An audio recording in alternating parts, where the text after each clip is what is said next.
ಈಗ big boss ಮನೆ ಒಳಗೆ ಬರೋದಾಯ್ತಂದ್ರೆ ಇವಾಗ ಗೌತಮಿ ನೀವು ತುಂಬಾ ಪರಿಚಯ ಇದ್ದಂತಹ ಒಂದು ಯಾಕಂದ್ರೆ ಒಂದೇ ಚಾನಲ್ ಅಲ್ಲಿ ನೀವು ಕೆಲಸ ಮಾಡಿದಂಥವ್ರು. ಸೊ ಎಲ್ಲೋ ಒಂದ್ ಕಡೆ ಇಬ್ರು PR ಕೂಡ ಒಬ್ಬರೇ ಇದ್ರು. ಸೊ ನೀವಿಬ್ರು ಮಾತಾಡ್ಕೊಂಡೇ ಬಿಗ್ ಬಾಸ್ ಮನೆಗೆ ಹೋಗಿದ್ದುಂಟಾ? ಆ ಥರದ್ದೆಲ್ಲೊಂದ ಒಂದಿಷ್ಟು ಮಾತುಗಳು ಬರುತ್ತೆ. ಇಲ್ಲ, ಮಾತಾಡ್ಕೊಂಡು ಹೋಗಿದ್ದಿಲ್ಲ. ಬಟ್ ಅವ್ರು ಹೋಗ್ತಾರೆ ಅನ್ನೋದು ನನಗೆ ಗೊತ್ತಿತ್ತು. ಹಾಗೆ ನಂದು ಓಕೆ ಆಗಿದ ತಕ್ಷಣ ಪಿ ಆರ್ ಟೀಮ್ ಅವ್ರು ಒಂದು ಸುಮಾರು ಜನ ನನ್ನ ಕೇಳಿದ್ರು. ನನಗೆ ಹಾಗೆ ಕೇಳಿದಾಗ ನನಗೆ ಇವ್ರು ಹೋಗ್ತಾರೆ ಅನ್ನೋದು ಗೊತ್ತಿದ್ದರಿಂದ ಇವ್ರ ಹತ್ರ ನಾನು ಕೇಳಿದ್ದೆ, ಈ ಥರ ನನ್ನ PR ಸಜೆಸ್ಟ್ ಮಾಡಿ ಅಂತ. ನನ್ನ PR ತಗೊಳ್ಳಿ ಅಂತ ಹೇಳಿದ್ರು.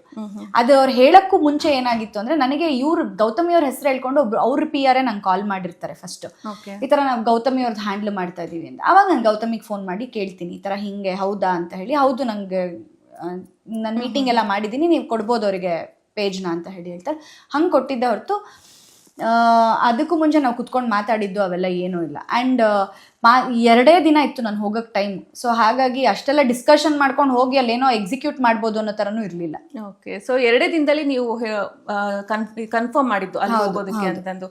ಆಬ್ವಿಯಸ್ಲಿ ಇವಾಗ ಕನ್ಫರ್ಮೇಶನ್ ಕೊಡಬೇಕು ಅಂತಂದ್ರೆ ಅಟ್ಲೀಸ್ಟ್ ಒಂದು ಸ್ವಲ್ಪ ಟೈಮ್ ಇಟ್ಕೊಳ್ತಾರೆ. ನೀವು ಒಳಗಡೆ ಹೋಗೋದಕ್ಕೆ ನಿಮ್ಮ ಬೇಸಿಕ್ ನೀಡ್ಸ್ ಆದ್ರೂ ಬೇಕಾಗತ್ತೆ ತೊಗೊಂಡು ಹೋಗೋದಕ್ಕೆ ಅಲ್ಲ. ಸೊ ಆ 2 ದಿನದಲ್ಲಿ ಹೆಂಗೆ ಮ್ಯಾನೇಜ್ ಮಾಡಿದ್ರಿ ನೀವು? ಯಾಕೆ ಅಷ್ಟು ದಿನ ವೇಟ್ ಮಾಡಬೇಕಾಯ್ತು ನೀವು ಅಂತ ಕನ್ಫರ್ಮೇಶನ್ ಕೊಡೋದಕ್ಕೆ? ಅಂದರೆ ನಂದು ಚಾನಲ್ಗೆ ನನಗೆ ಮಾತುಕತೆ ನಡೀತಾ ಇತ್ತು.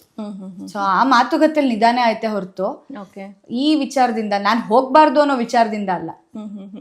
ನಾನು ಇಲ್ಲಿವರೆಗೂ ಯಾವುದಕ್ಕೂ ಹಿಂಜರಿಯೋದು ಇಲ್ಲ. ಇದಾಗಿತ್ತು ಮೋಕ್ಷಿತಾ ಅವರ ಮಾತು. ಹೋಪ್ಫುಲಿ ಈ ವಿಡಿಯೋ ನಿಮಗೆ ಇಷ್ಟವಾಗಿದೆ ಅಂತ ಅನ್ಕೊಳ್ತೀನಿ. ಇಷ್ಟವಾಗಿದೆ ಲೈಕ್ ಮಾಡಿ, ಕಮೆಂಟ್ ಮಾಡಿ, ಮತ್ತೆ ಶೇರ್ ಮಾಡಿ. ಹಾಗೆ ಇದೇ ರೀತಿಯಾದಂಥ ಇಂಟ್ರೆಸ್ಟಿಂಗ್ ವಿಡಿಯೋಸ್ಗಳಿಗಾಗಿ ವಿಶ್ವವಾಣಿ TV ಸ್ಪೆಷಲ್ ಯೂಟ್ಯೂಬ್ ಚಾನಲ್ನ ಸಬ್ಸ್ಕ್ರೈಬ್ ಮಾಡಿ.